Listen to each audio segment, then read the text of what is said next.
remove the build plate from the printer.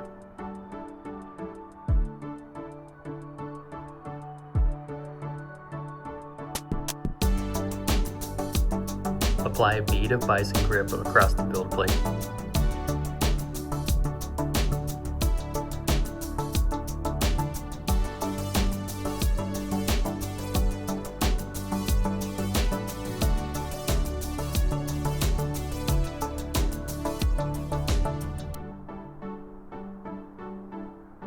Use the provided squeegee to spread the Bison Grip into a thin layer.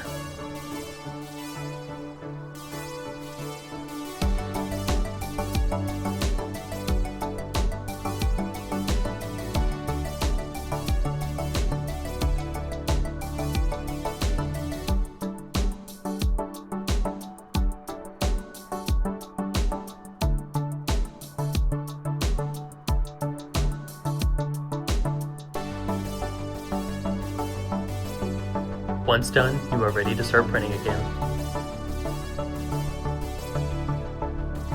Thanks for watching.